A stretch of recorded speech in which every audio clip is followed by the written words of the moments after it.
Le citoyen arrive à la mairie et demande bah, où est la borne?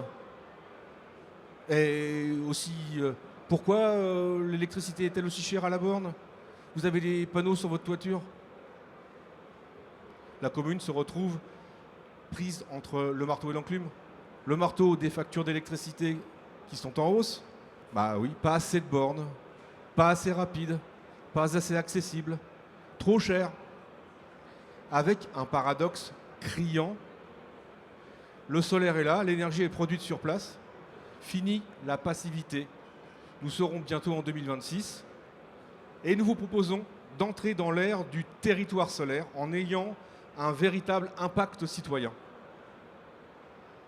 C'est le moment de devenir le chef d'orchestre énergétique de votre ville. Ce nouveau modèle, c'est l'intelligence intégrée qui change absolument tout. Vous étiez spectateur, vous devenez producteur stratégique. Vous ne percevez plus une rente, vous réalisez des économies majeures sur vos propres établissements. Chaque électron produit est un coût évité. Vous passez du surplus gâché à l'électron utile.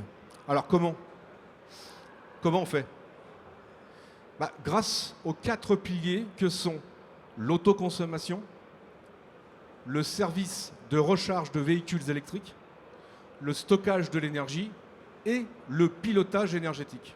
Alors oubliez l'autoconsommation collective timide. Nous parlons d'un réseau solidaire et étendu. Et le site producteur peut également autoconsommer directement la production pour lui-même et seulement partager le surplus qu'il ne consomme pas. Donc on met en place une boucle d'autoconsommation. Vous créez une communauté énergétique locale où chacun est gagnant. L'industriel réduit son pic, le citoyen obtient un prix juste, la commune sécurise ses budgets. C'est l'énergie comme vecteur de cohésion et de pouvoir d'achat local. Vous ne confiez plus vos bornes de recharge à des tiers, mais vous développez un véritable service citoyen. Et grâce au stockage de l'énergie, il n'y a plus d'électrons en trop vendus à vil prix au milieu de la journée. Le stockage est votre garde-manger énergétique. C'est la fin du gaspillage énergétique communal. Enfin, Girasol met à votre disposition votre chef d'orchestre énergétique, un energy manager dédié à la commune pour communiquer des indicateurs périodiques et démontrer les économies et l'impact du modèle. Voici quelques indicateurs qui peuvent intéresser. Par exemple, le taux d'autoconsommation globale, c'est-à-dire le pourcentage de l'énergie solaire produite qui est consommée directement ou après stockage sur les territoires communaux, avec comme objectif d'atteindre 80 à 90%. C'est aussi les économies réalisées. On doit communiquer sur la performance de ce qu'on propose. Donc c'est le montant total des factures d'électricité évitées grâce à l'autoconsommation du solaire produit, avec comme intérêt le gain financier direct sur les dépenses de la collectivité. C'est aussi communiquer sur le coût réel du kilowattheure local. Ce coût moyen de l'électricité produite et utilisée pour démontrer que le kilowattheure local est moins cher que le kilowattheure acheté au réseau. C'est aussi le nombre d'usagers uniques, c'est-à-dire le nombre de citoyens et visiteurs différents ayant utilisé les bornes ce mois-ci, pour mesurer l'adoption et la pertinence du service. C'est aussi, par exemple, le volume du kilowattheure distribué aux citoyens, c'est-à-dire l'énergie totale fournie aux véhicules des particuliers, avec pour intérêt de mesurer l'ampleur du service public de mobilité. On peut aussi imaginer le taux d'usage du tarif social, c'est-à-dire en fait le nombre de recharges effectuées avec le tarif préférentiel de la commune, dont l'intérêt est de mesurer l'efficacité de la politique sociale énergétique. Le taux de disponibilité des bornes aussi, par exemple, c'est le pourcentage de temps pendant lequel les bornes sont opérationnelles.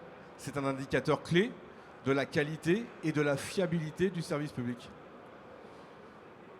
Bien évidemment aussi, les émissions de CO2 évitées, c'est-à-dire les tonnes de CO2 non émises grâce à la substitution de l'électricité du réseau par l'énergie solaire locale. Un chiffre fort et parlant pour illustrer l'engagement climatique. Et encore un indicateur intéressant, c'est la production solaire totale et le taux de couverture des besoins, afin de montrer l'autonomie croissante du territoire. Alors pourquoi faire appel à Girasol Énergie?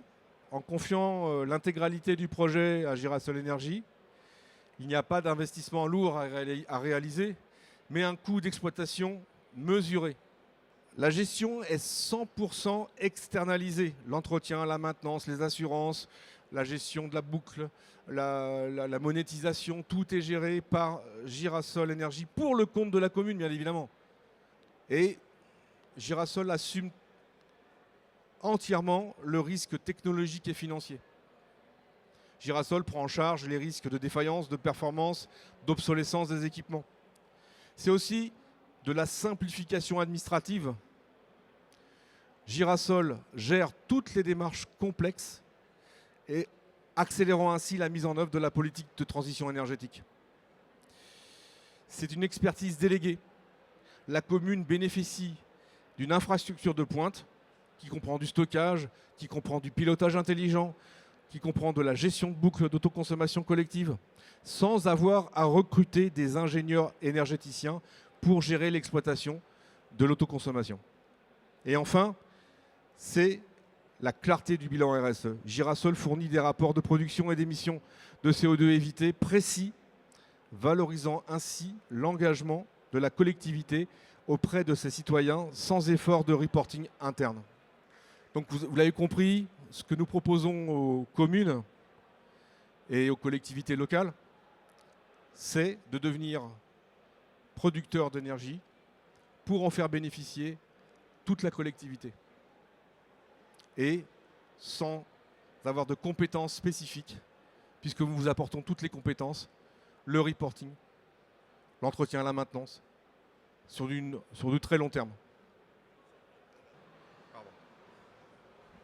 Oui, bonjour. Je travaille à la mairie de Châtillon. Est-ce que vous ne nous avez pas beaucoup parlé de la maintenance? Est-ce que vous pouvez nous en dire un mot sur vos interventions par rapport à ça? Alors effectivement, la maintenance, je vais passer brièvement parce que c'est quelque chose que l'on fait bien évidemment. L'ensemble de nos centrales, de nos bornes, de l'ensemble de nos équipements sont sous contrat de maintenance. On assume totalement la maintenance préventive, corrective. On fait des visites annuelles et on fait aussi des interventions lorsque c'est nécessaire. Lorsqu'il y a une avarie, on intervient généralement sous 48 heures. Voilà. Mais il y a de l'entretien aussi, donc de la préventive. Il y a le nettoyage des panneaux qui peut se faire. Alors on nettoie les panneaux quand c'est nécessaire. Voilà, il n'y a pas de règle. Mais effectivement, tout est inclus en fait dans l'offre. L'idée, c'est de vous apporter une solution clé en main. Vous êtes l'utilisateur et vous donnez et on vous apporte aussi les compétences, mais on applique votre politique. Ça, c'est important. Pour pouvoir moduler justement les tarifs en fonction de votre politique à vous. Donc, moi, je voudrais juste savoir si vous intervenez dans les dom-toms. Alors, merci de cette question. Je crois qu'on avait déjà évoqué le sujet tout à l'heure ensemble. Alors, on peut intervenir dans les dom-toms. Jusqu'à présent, on ne l'a pas fait parce qu'on n'a pas eu d'opportunité. C'est-à-dire concrètement, on ne va pas prospecter sur les dom-toms. Mais si un projet se présente, s'il y a une volonté, on va faire une étude et on va regarder si c'est opportun que nous participions à cette réponse. La difficulté, bien évidemment, c'est l'éloignement. Donc la partie entretien-maintenance, mais on trouve des solutions. Et puis, on sait déjà travailler dans d'autres îles, plus proches de la France, mais bon, on sait faire.